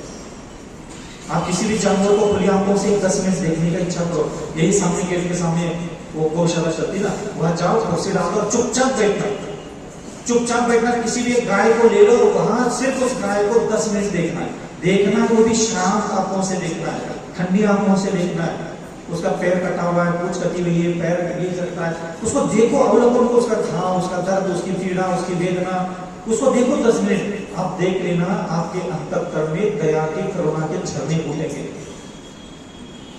भगवान क्या चाहते हैं? दया धर्म का मूल। तो वो सोचो जो दया जन्म दे, वो देखो जिसे दया के झरने फूटने लग जाए, उसको सुनो जिससे दया के झरने फूटने लग जाए, उसको छू लो जिससे दया के झरने फूटने लग जाए। और हम ऐसी जगह पे कभी, यहाँ सभा लगती है, महाराज बैठे रहते हैं, गौशाला खुल रही है, 51 लाख, 51,000, 5,001, 2,001 गौशाला के दाम दे दिया, भैया गाय की सेवा करना चाहिए। महाराज करते हैं, अभी 5,000 दे दिया, अभी नरमन लो, मुंडन करा करा करके तुम लोगों को घुमाना चाहिए। जिनेंद्र भगवान ने कहा कुछ और था, और तुम पैसा दे करके, ऐसा नहीं कि पैसा देना, पैसे से तो सब होगा, वो अपनी जगह बात है, उसका निषेध नहीं है, लेकिन तुम अपने आप को भी तो सुरक्षित करो। तुम्हारे पैसे देने से गाय सुरक्षित हो गई, तुम नहीं, और हम तुम्हारी सुरक्षा की बात कर रहे हैं। समझ में आ रहा है कुछ कह रहे? हाँ, तो पैसे भी दो और खुद की भी सुरक्षा करो। इस प्रकार ध्यान रखना। कई लोग इस बात के इंतजार में बैठे रहते हैं कि महाराज जी हमें शांति चाहिए, सुकून चाहिए, समृद्धि चाहिए, हम घर में रहे, हमारे घर में शांति ही नहीं है। बेटा और ये महापुरुषों, तुम्हें मैं चक्रवर्ती भी बना दूं, तो ये जो कलेजे में आज तुम दुख, पीड़ा, वेदना, दर्द, कसरत, अभाव, घुटन, रात की नींद उड़ रही है, बेचैन हुई, लुगाई के कारण, बच्चे के कारण, पति के कारण, ये तुम्हें मैं तीर्थंकर बना दूं तो भी इतना दर्द रहेगा, और तीर्थंकर की लुगाई बना दो तुम लोगों को तो भी इतना ही दर्द रहेगा। माथे पे सलवटे तो सेम ही आती है। तो तुम सोचोगे कि मैं तीर्थंकर बनूंगा, चक्रवर्ती बनूंगा, मंडलेश्वर, महामंडलेश्वर बनूंगा, राजा महाराजा बनूंगा, मेरी बहुत सारी रानियां होगी, ये सब किससे कहानियां होती है? बहुत बुरी स्थिति होती है। इसलिए मुक्ति का मार्ग पुण्यवान बनना नहीं है, मोक्ष का मार्ग है गुणवान बनना। और जिन जिन पदार्थों को, वस्तुओं को देखने से आपके हृदय में दया का, करुणा का, नम्रता का, लघुता का विशाल झरना फूटता है, आप उसी को देखो, उसी को सोचो, उसी के साथ बात करो, उसी के साथ थोड़ा स्पर्श किया करो। छू जो ना जाकर के गाय को, कभी बैठो, बैठना चाहिए कभी कभी यहाँ जा करके। इसलिए ध्यान रखना, मुझे अपने जीवन में, क्योंकि जब वो शास्त्र तो पढ़ लूंगा, 20 दिन से तो मंगलाचरण तो कर ही रहे, एक बैंक तो पढ़ नहीं पाया आज तक, इसलिए ये बीज है, ये जिनवानी माता बीज है, और ये बीज वही उगेंगे जिसका ये अच्छा होता है, जिसकी ये अच्छा होता है, जिसका ये अच्छा होता है, जिसका ये अच्छा होता है। और वो अच्छा उसका है नहीं। जब भूमि में हल चलाना पड़ेगा, भूमि को ही, धरती की मिट्टी को ऊपर नीचे करना पड़ेगा, धूप सिखाना पड़ेगा, तब जाकर के वो बीज उगने के योग्य बनती है। ऐसा ही आकर के मैं जिनवानी सदा आपको सुना देता तो अभी तक 40-50 पन्ने हो जाते, वो आपके काम नहीं आता, क्योंकि आपका हृदय स्थिति, बौद्धिक स्थिति, वैचारिक स्थिति, शारीरिक इंद्रियों की स्थिति जिनेंद्र भगवान की वाणी के बीजों को उगवाने की स्थिति में नहीं है। इसलिए पहले उसकी भूमिका बनाना पसंद करता हूँ। इसलिए आप कृपा करके थोड़ा सा अपने मन को, वचन को, बुद्धि को, आप शांति, सुकून, समृद्धि देखना चाहते हो, लेकिन इंसानों के साथ ये संभव। कभी आपको लगता है कि पुण्य कमा करके हमने राजा महाराजा मंडलेश्वर बनाया, कभी ऐसी इच्छा होती है ना आप लोगों को? कभी किसी ऐतिहासिक किताब को पढ़ो कि रानी का जीवन, राजा का जीवन होता कैसा है, थोड़ा उसका अध्ययन करो। कल सायंकाल के समय थोड़ा चर्चा चल रही थी, हाँ, राजा का जीवन, राजा बेचारे मस्त होता है, क्या जिंदगी होती है, अरे आपको कह रहे हैं कुत्ते की जिंदगी भी और सुकून से होती, उससे बदतर जिंदगी एक राजा की। हाँ, यहाँ बैठ करके बोलना बहुत अच्छा लगता है, 96,000 रानियां चक्रवर्ती की। अरे वाह, मजे रे मजे, दिमाग में तो यही बुलबुले छूटते, क्योंकि हम रागी हैं, हमारी सोच वैसी इसलिए लगता है। आप सोचिए, महापुरुष है, उनके जीवन के दोष भी देखना चाहिए और गुण भी देखना चाहिए, सब देखना चाहिए, वैराग्य पैदा होता है हमारे में। एक कोई भी सामान्य व्यक्ति है, वो जन्म ले लिया, बड़ा हो गया, सयाना हो गया, 14 साल 16 साल 18 साल की उम्र में, अब उसकी शादी हो गई है 30 साल की उम्र में, 28 साल की, 24 साल की उम्र में। सयाना कब हो गया? 16 साल की उम्र में, 14 साल की, ठीक है, समझदार हो गया। क्या तब से लेकर के शादी जिस दिन हुई उस दिन तक क्या उसने किसी से प्रेम नहीं किया होगा, मोह नहीं किया होगा, प्रभावित नहीं होगा, आकर्षित नहीं हुआ होगा किसी लड़के लड़की से? हुआ क्या नहीं हुआ होगा? एक बहुत बड़ा राजा है, उसकी 300 रानियां हैं, 300 रानी से 1000 बच्चे हैं, 1000 में से 400 लड़कियां हैं, 600 लड़के बचे। चक्रवर्ती चक्कर लेकर के उसके राज्य के बाहर आके खड़ा हो गया। डर के मारे उस राजा ने क्या कर दिया, 400 लड़कियां थी, उसमें से 200 लड़कियां चुन ली और जा करके चक्रवर्ती को टिका दिया। क्या उस लड़कियों की मनस्थिति थी उसके साथ शादी करने की? क्या उनके हृदय में वो एक ही चक्रवर्ती था? क्या उनको मालूम था कि कोई महापुरुष मेरे साथ आने वाला है शादी करने के लिए? क्या 16 साल की उम्र से लेकर के 25 साल की उम्र तक उन्होंने अगल बगल किसी से प्रेम राग मोह पसंद नहीं किया होगा? हाँ या ना? सीधी सी बात है, संसार को संसार के तरीके से ही पढ़ना चाहिए। समझ में आ रहा है? हाँ, वहां से वो आए, चक्रवर्ती घर लेके आया, 96,000 रानियों के लिए महल बना दिए, सब दिए। आपको क्या लगता है उनके दिमाग, उनकी बुद्धि, उनके हृदय, उनके अंतःकरण में क्या बस चक्रवर्ती बचा? इतना बड़ा साम्राज्य का व्यक्ति दिगंबर बनने के लिए क्यों उतावला हो गया? मैं इस विषय पर चिंतन कर रहा था, तब इतनी सारे चिंतन दिमाग में आ गए कि मेरे रूह कांप गए। और मैंने भगवान से प्रार्थना कर दी कि हमें जीवन में कभी भी राजा मत बना, कभी राजा मत बना। राजा बनाओगे, रानियां तो ठीक है, उनकी जीवन तो इतनी बुरी होती है, मैं बोल भी नहीं सकता, खा नहीं सकता, पी नहीं सकता, कपड़े नहीं पहन सकता, खुद से स्नान नहीं कर सकता, खुद से किधर जाना है, किधर बैठना है, किधर उठना है, किधर सांस लेना है, सब कुछ दूसरे लोग तय करते हैं। और एक दिन नहीं, ये बात 24 घंटे जीवन पर्यंत ये बातें तय होती है। खाना नहीं कर सकता, जो 96,000 रानियां हैं उनके हाथ से पानी नहीं पी सकता। मालूम है आपको ये बात? क्या पता किस रानी के दिमाग में क्या बात चल रही है, किसने जहर मिलाया है, कुछ नहीं पता। उनके शरीर में जहर है क्या नहीं। पहले विष कन्याओं का प्रचलन चलता, सुना होगा अपने विष कन्याओं का नाम? नहीं सुना? हाँ, उनके वोटों पर विष लगाया जाता था, उनके खून में विष छोड़ा जाता था बचपन से। पता नहीं राजा को मारने के लिए किसी ने षड्यंत्र रचा होगा, तो कुछ भी नहीं होता था। हर चीज में ये आप लोग जो बोलते ना, मेरे साथ हर बात में तो कटौती करती है, तुम्हें कभी रानी बना दो तब पता चलेगा सांस क्या होती है। हाँ, सही। बिल्कुल लगता है कि बस वही किसी राज्य की रानी बन जाओ तो सब फुर्सत, कुछ नहीं है। ये बावले है, बावला दिमाग है, इसमें सोचता है कि अगल बगल के 2-4 इंसानों की परेशानी से मुक्त होना है। संसार में तेरे जीवन के आसपास जिस स्वभाव के लोग हैं, कान खोल करके सुन ला, तेरे अगल बगल में जिस स्वभाव के लोग हैं, उस स्वभाव के लोग, तू धरती पर कितना भी पुण्य लेके पैदा आ जा, तुझे इसी स्वभाव के लोग तेरे अगल बगल में मिलेंगे। बदल ही नहीं सकता स्वभाव। किसका किसका बदलेगा? खुद को पुण्य से भर दिया। तुम्हारा स्वभाव कितना अच्छा है? तुम्हारा स्वभाव दूसरों को सुख देने के योग्य है? नहीं है ना। तुम्हारे स्वभाव में ऐसा क्या बता जो आसपास सबको सुख मिल रहा है? तो सामान्य वाले व्यक्ति के स्वभाव में भी ऐसी कोई खासियत नहीं कि वो भी तुम्हें सुख दे। इसलिए गुणवान बनने की तरफ हमें यात्रा करना है।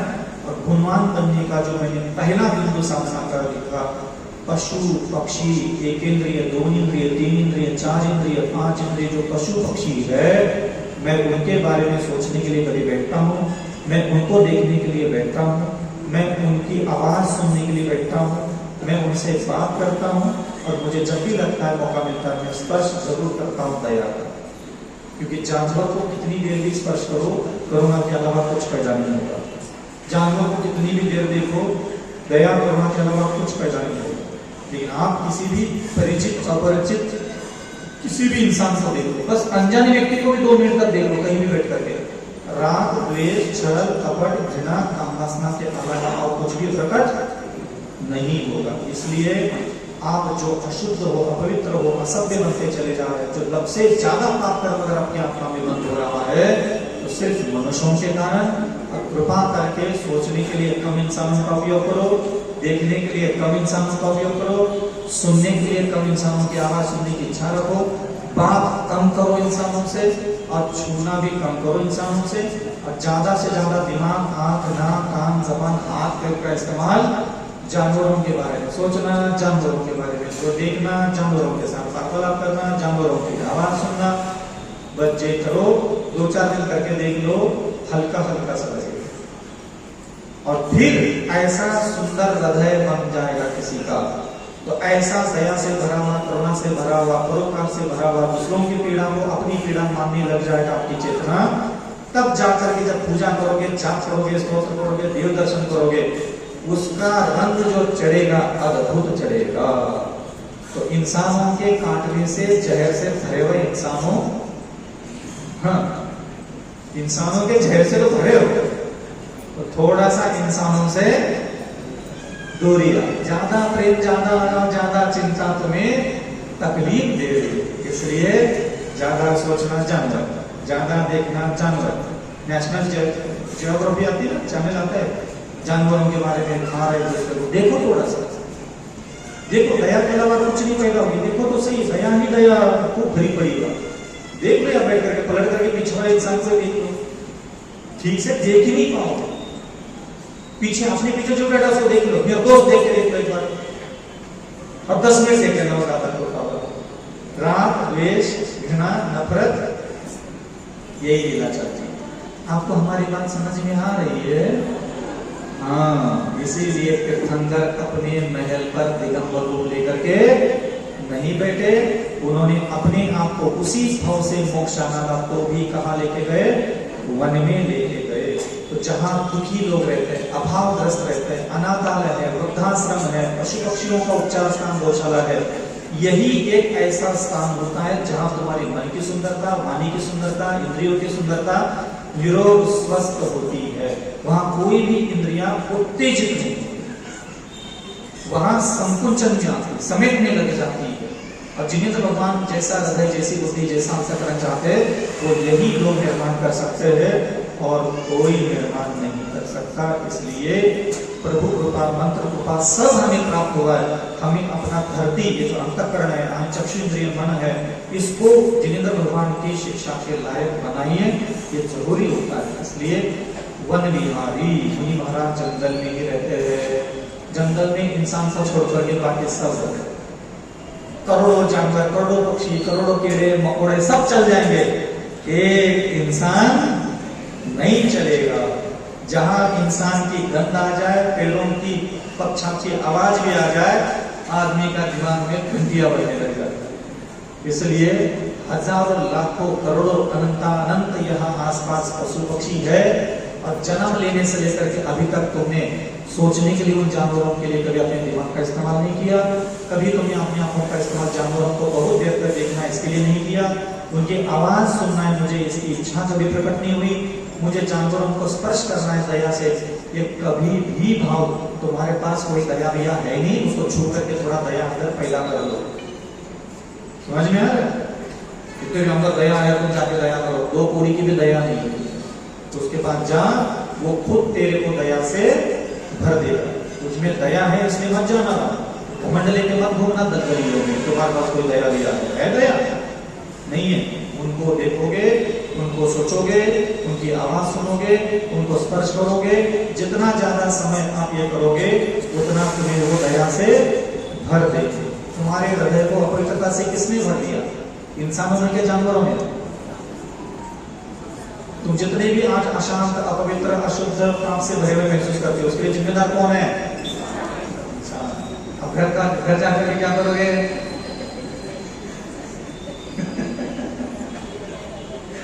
अशांति के तरफ महाराज। इसलिए साधना के कुछ ऐसे छोटे छोटे बिंदु हमें समझ में आए तो हम आपके सामने उसको कह रहे हैं, समझ में आ गया तो ठीक है।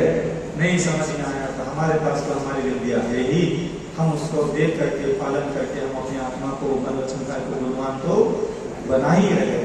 ये मेरे महाराज विद्यासागर, ये मेरे महाराज रविंद्रनाथ सागर, ये सब चीजें हमें इतनी श्रेष्ठ मिली है।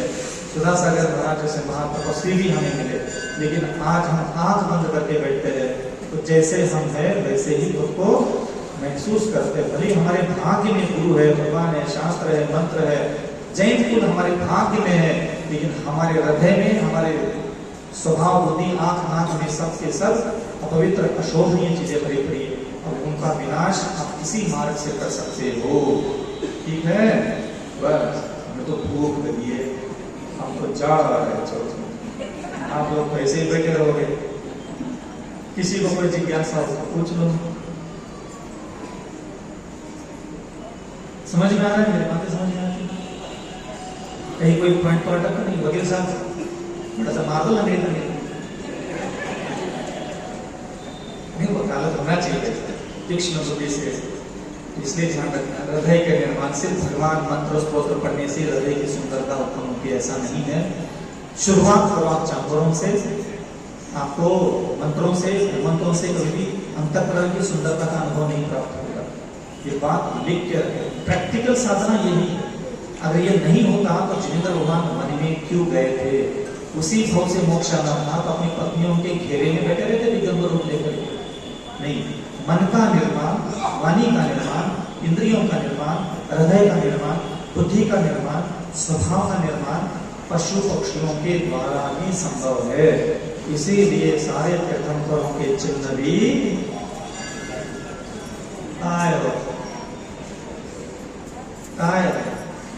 वृषभ जनाला वृषभ जिनेंद्रवान का बैल, अभिनंदन का देखो तो सही, देखो तो सही पशु पक्षी। कभी आपकी इच्छा हुई है मुझे अंधेरा देखना है? आप कभी अंधेरा देखने के लिए 2 मिनट बैठे हो? मुझे आज बहुत मन भर करके अंधेरा देखना है। आप जब मर जाओगे, देव बन जाओगे, कोई बोलेगा कहां से आया हो? बोले मैं तो इंसान था, तुम इंसान से। फिर तुम उसको पूछना तुम कौन थे? बोले मैं तो यार मछली थी। चलो ठीक है, समझ में मछली से देव बन गया, तुम इंसान से। बोले यार हमने सुना है तुम्हारे यहाँ चंद्रमा था, तुमने चंद्रमा देखा है? और तुम क्या बोलोगे? ठीक से, ध्यान से, एकांत से, शांति से कभी चंद्रमा देखा तुमने? तुमने पेड़ पौधे देखने के लिए कभी बैठे हो? तुम कभी पानी देखने के लिए बैठे हो? तुम कभी धरती देखने के लिए बैठे हो? धरती, मैं धरती को देखना चाहता हूं मन भर करके। धरती कैसी है, ये हवाएं कैसी है, ये पेड़ पौधे कैसे है, ये पक्षी कैसे है, पशु कैसे है, ये तारे कैसे है, ये कभी देखने की इच्छा होती है आप लोगों की? ये आंखों में रोशनी इसलिए दिखने में आ रहा है, देखने की इच्छा तो सिर्फ इंसान ही है और कुछ है ही नहीं, भरा पड़ा गोबर। कभी मन करना चाहिए मुझे पानी देखने का मन है, पानी को देखना, मुझे हवा को सुनना, मुझे अग्नि देखना, बहुत देर तक अग्नि देखते रहते, कभी दीप जलाओ, देखते रहो शांति से, बहुत शांति से। 1 घंटा 1.5 घंटा बिता उसके पकड़ में बैठना चाहिए देखने के लिए, प्रकृति है। और जिनेंद्र भगवान का आदेश है तत्वार्थ श्रद्धानम, जो भी वस्तु जगत में है उसके प्रति सही तरीके से देखने का मतलब ही सम्यक दर्शन है।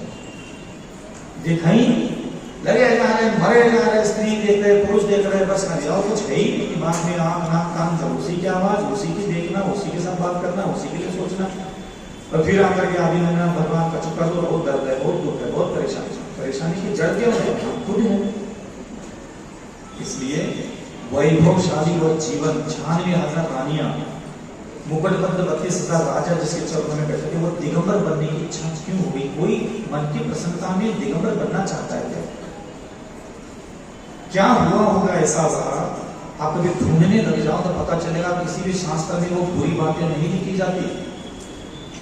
शास्त्र में किसी भी महापुरुष के जीवन की जो नेगेटिव पॉइंट्स होते हैं वो नहीं लिखे जाते, नहीं तो लोग कहेंगे जेल लो, ये तो हमारे देश की हाँ, कितने भी चलो 96,000 रानियों की लड़ाई झगड़े विवाद तनातनी, तुमने उसके बच्चे को ये दिया, हमारे लिए नहीं दिया, तुमने उसके लिए ये भेजा, उसके लिए नहीं भेजा, दुनिया भर की झमेले होते पैसा घर गृहस्थी के बाद, रोना धोना झलकना बिलकना।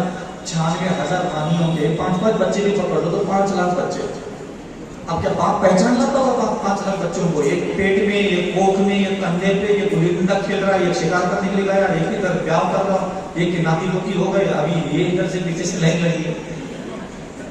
क्या आपको क्या लग रहा है? ऐसा मजाक लगता ही है? मतलब आदमी खड़ा खड़ा भला मानुस आदमी चक्कर में लेकर के बैठा रहा, ऐसे नाका बाबा बन करके 48 मिनट में केवल कितना परेशान हुआ, कितना भर गया होगा।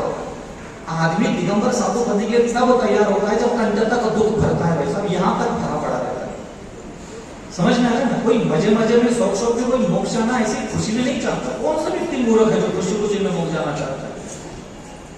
दुख यहाँ तक भरवाना पड़ता है। और आदिनाथ महाराज तो सुख में बैठे थे, देवताओं को टेंशन हो गया, भाई ये सुख में बैठा जा रहा है, ऐसे बैठा रहेगा तो होगा, उसकी जिंदगी में दुख भर दिया, नीलांजनों को ला करके मरवा दिया, दुख भर दिया उसके बेचारे के कलेजे में। जैसे दुख प्रवेश हो गया, चलो बच्चा इतना कचो नहीं है, कचो नहीं, नंदा सुनंदा ब्राह्मणी सुंदरी सब हमारे कचो नहीं है, तो सब पकड़ा दुख भरना पड़ता है। इंसानों की वजह से ही दुख आ सकता है और कुछ है ही नहीं कारण। अब 5 लाख बच्चे नाती पोती घूम रहे और फिर भी इधर पीछे से कौन पे? आपको लगता है चक्रवर्ती के सामने कोई आ जाए 5 लाख 10 लाख 15 लाख में से पापा कह बुला लेते, उसको शर्म आती है अंदर से और मिले तो एक आदमी अगर 5 लाख 10 लाख बच्चे तो मिले तो रोज कितने लोगों से मिले? प्रजा से मिले, 32,000 राजाओं से मिले, 96,000 रानियों से मिले, 12-15 लाख बच्चों से मिले। आदमी पगला में चाहता, महाराज नहीं बनेगा तो फिर क्या बनेगा बताओ? चक्रवर्ती की दीक्षा दे दी, कल्याण कर दिया, ये बोलना बहुत आसान लगता है। उसके पीछे का रामायण महाभारत तो देखो थोड़ा सा कि क्या बीती होगी उस आदमी पर। चक्रवर्ती किसी रानी पर मोहित हो गया, प्रभावित हो गया, निकाल करके माला दे दी, बगल वाली ने बुला के बैठ गया। अब 96,000 माला हर बार, मेरे बच्चों को तुमने मकान नहीं बनाया, उसके बच्चों को दे दिया, उसके बच्चों को बना। आदमी महाराज नहीं बनेगा ऐसे हालत में, तो क्या बनेगा तुम बताओ? तो सोच, अब तुम्हें लगता है कि उनके घर गृहस्थी में ऐसा नहीं होता होगा? यही तुम्हारा बावलापन तुझे दुख देता है। तुम इतने बावले मत रहो, इतने सीधे सीधे मत सोचा करो। सब संसार जय होता है, जो तुम्हारे घर में हो रहा है वो तुम्हारे तीर्थंकर के घर में भी, अरे सब दूध के धुले होते हैं। नहीं, बिना भगवान की जिंदगी में काड़ी किसी तरह नहीं।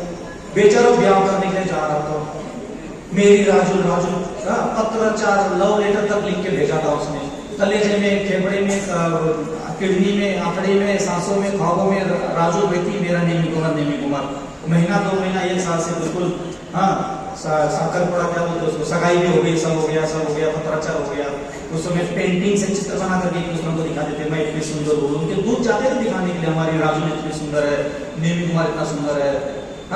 और बेचारा ब्याह करने की एक रात में सपने देख रहा है, सुबह बारात निकलेगी, ऐसा निकलेगा वैसा निकलेगा। हाय मेरे राजू, कलेजे में क्या प्रेम नहीं हुआ राजू?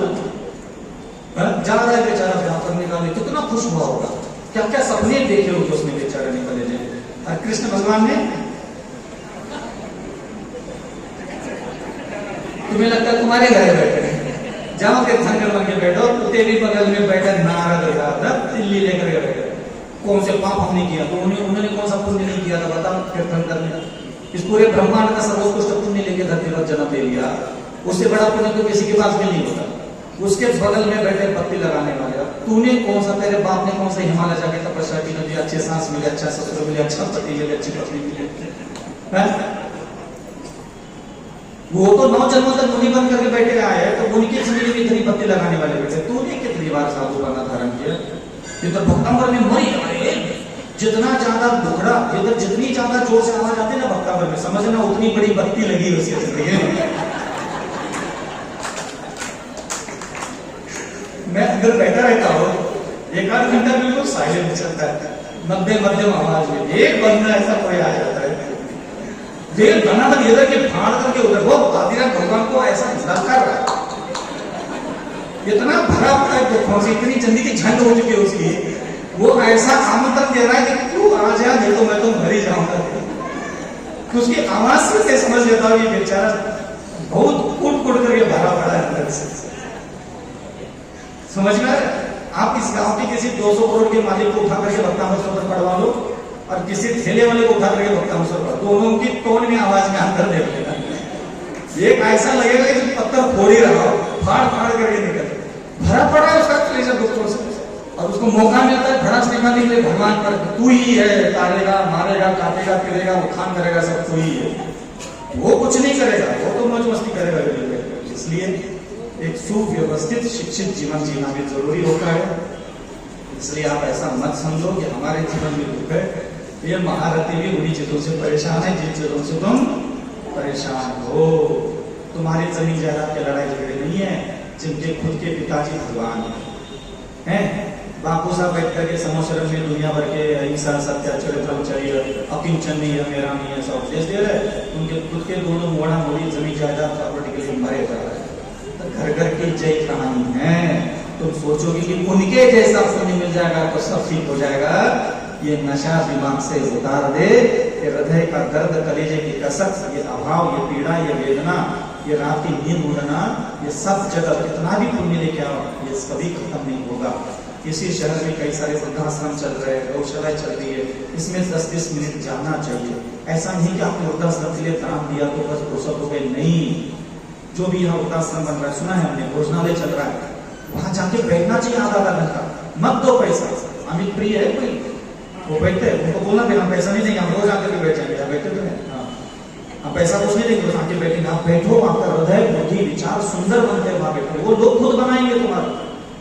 उनके जीवन का अभाव, दर्द, वेदना, पीड़ा, भूख, प्यास, घर नहीं, माँ नहीं, बाप नहीं, कैसे जिंदगी जी रहे, देख लो, आधा घंटा देख लो। वृद्धाश्रम इसलिए खुलवाए ताकि तुम्हारा हृदय गुणों से समृद्ध बने। उनको 2 टाइम की रोटी खिलाने के लिए नहीं दिया था, वो तो खा ही लेता, तुम नहीं खिला तो वही तो खा लेता, कौन सा मर रहा था वो। ये सारे उपकार के केंद्र तुम्हारे हृदय, बुद्धि, विचार को पुनः समृद्ध बनाने के लिए वहां जाके बैठना जरूर चाहिए। कभी भी समय मिले, व्यापार से, घर गृहस्थी से, तो गौशाला में जाके बैठे, वृद्धाश्रम में जाके बैठे, अनाथालय में जाके बैठे, पशु उपचार केंद्र कहीं चलता है वहां जाके बैठे, बैठना चाहिए, बस बैठे। इससे मन निर्माण होता है, बुद्धि निर्माण होती है, हृदय निर्माण होता है, सुंदर विचार निर्माण होते हैं, और वही स्थिति भगवान को पसंद आती है। समझ में आ रहा है? हाँ, तुम बैठो किसी भी स्त्री पुरुष मानव के बगल में, तुम्हारा हृदय, मन, बुद्धि उस लायक होता ही नहीं जैसे भगवान को पसंद आए। समझ में ना? वो संभावनाएं होती उस समय परमात्मा की कृपा प्राप्त होने की। इसलिए अहिंसा, परमो धर्म की, आचार्य गुरु श्री विद्यासागर जी महाराज की, आचार्य श्री समय सागर जी महाराज की, मेरे आप मुनि मंगल सुधा सागर जी महाराज की, अहिंसा, परमो धर्म की।